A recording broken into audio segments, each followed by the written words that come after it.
സദ്യ രുചിയിൽ ഇന്ന് ഞങ്ങളുടെ സദ്യയിലുണ്ടാവുന്ന 3 വിഭവങ്ങളാണ് കാണിക്കുന്നത്. സദ്യ രുചിയുടെ 3 വീഡിയോ ഇട്ടിട്ടുണ്ടായിരുന്നു. അതിലുള്ളതും അതേപോലെ ഈ വിഭവങ്ങളും കൂടെയാണ് ഞങ്ങളുടെ സദ്യയിൽ ഉണ്ടാവാറുള്ളത്. വറുത്തുപ്പേരി, ശർക്കര ഉപ്പേരിയൊക്കെ ഞങ്ങൾ വാങ്ങിക്കുകയാണ് ചെയ്യാറുള്ളത്. ഉണ്ടാക്കുന്ന പതിവില്ല.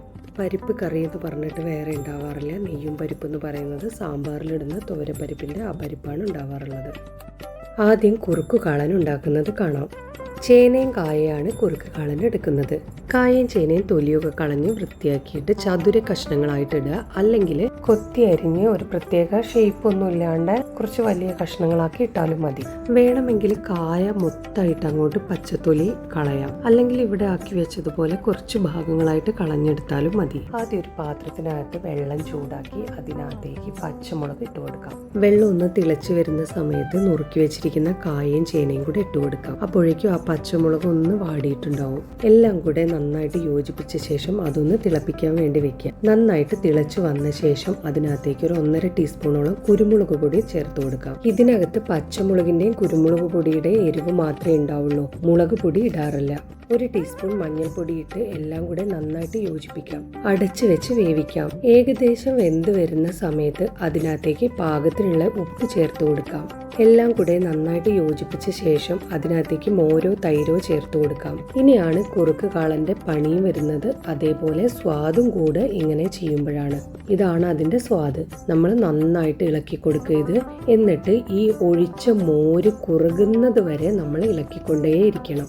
ആദ്യം ഒന്നൊരു പിരിയുന്നത് പോലെയൊക്കെ തോന്നും, പക്ഷെ അത് അങ്ങനെ പിരിയൊന്നുമില്ല.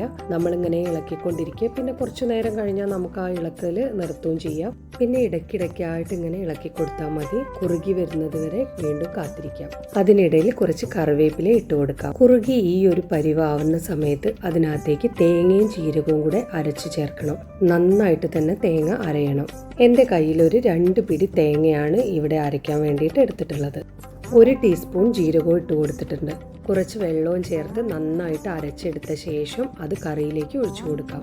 തേങ്ങ ഒഴിച്ച ശേഷം ഒരുപാട് അങ്ങ് തിളപ്പിക്കൊന്നും വേണ്ട. ആ തേങ്ങയുടെ ആ ഒരു പച്ചച്ചുവ മാറുന്നത് വരെ ഒന്ന് ചൂടാക്കിയെടുക്കാം. ചെറുതായിട്ടൊന്ന് തിള വരുന്ന സമയത്ത് അതിനകത്തേക്ക് കുറച്ച് ഉലുവാപ്പൊടിയും കൂടെ ചേർത്തിട്ട് തീ ഓഫ് ചെയ്യാം.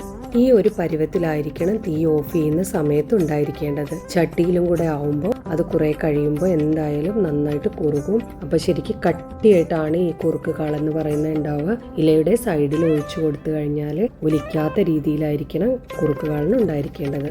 ഒരു പാത്രത്തിൽ നെയ്യോ വെളിച്ചെണ്ണയോ ചൂടാക്കിയിട്ട് അതിനകത്ത് കടുകിട്ട് പൊട്ടിച്ച് പിന്നീട് ഉലുവയിട്ട് കുറച്ച് കറിവേപ്പിലയും കൂടെ ഇട്ടിട്ട് കറിയിലേക്ക് ഒഴിച്ചു കൊടുക്കാം. ഇതിൽ ഉണക്കമുളകൊന്നും ഇടേണ്ട ആവശ്യമില്ല. അതേപോലെ വെളിച്ചെണ്ണയേക്കാൾ സ്വാദുള്ളത് നെയ്യ് ഇടുമ്പോഴാണ്. ഇവിടെ ഇപ്പം നെയ്യാണ് ഇട്ടിട്ടുള്ളത്. അടുത്തത് രസം ഉണ്ടാക്കുന്നത് നോക്കാം. ഒരു നാരങ്ങ വലുപ്പത്തിലുള്ള പുളി വെള്ളത്തിലിട്ട് വെച്ചിട്ടുണ്ട്. അത് നന്നായിട്ട് പിഴിഞ്ഞ് അരിച്ചെടുക്കുക. എന്നിട്ട് 2 തക്കാളിയും കൂടെ ഉടച്ച് ചേർക്കുക. അതിനകത്ത് തക്കാളി മുറിച്ചിടല്ല ചെയ്യേണ്ടത്, കൈകൊണ്ട് നന്നായിട്ട് തന്നെ ഉടച്ച് ചേർക്കുക. എന്നിട്ട് ഈ തക്കാളിയും പുളിവെള്ളവും കൂടെ നന്നായിട്ട് തിളപ്പിക്കാൻ വെക്കുക. തക്കാളിയുടെയും പുളിയുടെയും ഒക്കെ ആ ഒരു പച്ചച്ചുവ മാറുന്നത് വരെ തിളപ്പിക്കണം. 1.5 ടേബിൾ സ്പൂൺ മുഴുവനുള്ള മല്ലി, 1 ടേബിൾ സ്പൂൺ കുരുമുളക്, 1 നുള്ളി ജീരകം, 1 നുള്ളി ഉലുവ, ഇതെല്ലാം കൂടെ നന്നായിട്ടൊന്ന് ചതച്ചെടുക്കുക. അരയരുത്, ചതച്ചെടുത്താൽ മതി. അതിനകത്തേക്ക് കുറച്ച് ചെറിയുള്ളി, കുറച്ച് വെളുത്തുള്ളിയും കൂടെ ഇട്ടിട്ട് അതും കൂടെ ഒന്ന് ചതച്ചെടുക്കുക. തിളപ്പിക്കാൻ വെച്ച ആ പുളിവെള്ളത്തിനകത്തേക്ക് നമുക്ക് കുറച്ച് മഞ്ഞൾപ്പൊടി ഇട്ട് കൊടുക്കാം. കൂടുതലായിട്ടിടേണ്ട, കുറച്ച് മാത്രമേ ഇടാവൂ. പാകത്തിന് ഉപ്പും ഇട്ട് കൊടുക്കാം. മുളക് പൊടിയൊന്നും തന്നെ ഇതിൽ ഉപയോഗിക്കുന്നില്ല. 1/2 ഗ്ലാസോളം സാമ്പാർ പരിപ്പ് വേവിച്ച് വെള്ളവും കൂടെ അതിനകത്തേക്ക് ഒഴിച്ചു കൊടുക്കാം. 1 കഷ്ണം കായം അല്ലെങ്കിൽ കായപ്പൊടിയാണ് നിങ്ങളുടെ കയ്യിലുള്ളതെങ്കിൽ കുറച്ച് കായപ്പൊടി ഇട്ട് കൊടുക്കാം. എന്നിട്ട് വീണ്ടും ഒന്നുകൂടെ നന്നായിട്ട് തിളപ്പിക്കാം.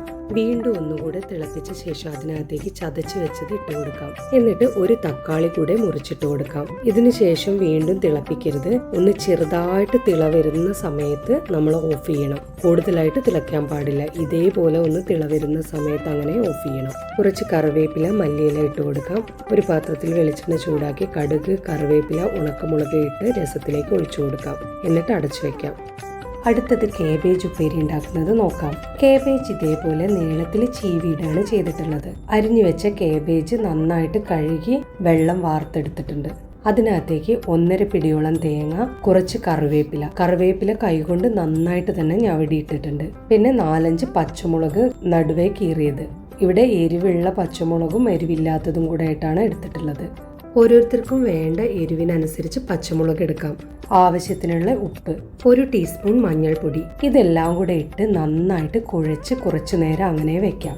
വേണമെങ്കിൽ വലിയുള്ളി നീളത്തിൽ അരിഞ്ഞതും കൂടെ ഇതിനകത്തേക്ക് ചേർത്ത് കൊടുക്കാം. ഇവിടെ ഇപ്പോൾ വലിയുള്ളി ചേർത്തിട്ടില്ല. പറ്റുമെങ്കിൽ എല്ലാം കൂടെ യോജിപ്പിച്ച് അരമണിക്കൂർ അങ്ങനെ വെക്കാം. അതിനുശേഷം ഒരു പാത്രത്തിൽ വെളിച്ചെണ്ണ ചൂടാക്കി കടുകിട്ട് പൊട്ടിച്ച് കറിവേപ്പില, ഉണക്കമുളക്, 1 ടീസ്പൂൺ ഉഴുന്നുപരിപ്പും കൂടെ ഇട്ട് കൊടുക്കാം. ഉഴുന്നുപരിപ്പൊന്ന് ചുവന്ന് വരുന്ന സമയത്ത് കാബേജ് അതിനകത്തേക്ക് ഇട്ട് കൊടുക്കാം. എല്ലാം കൂടെ നന്നായിട്ട് യോജിപ്പിച്ചെടുക്കാം. ഒരു മീഡിയം തീയിൽ വെച്ച് ഇടയ്ക്കിടെ ഇങ്ങനെ ഇളക്കി കൊടുത്ത് വേവിച്ചെടുക്കാം. ഉപ്പ് വേണമെങ്കിൽ ഈ ഒരു സമയത്ത് ഇടാം. ഇനി നമുക്ക് അടുത്തൊരു വീഡിയോയിൽ കാണാം. എല്ലാവർക്കും ഉത്രാട ദിനാശംസകൾ.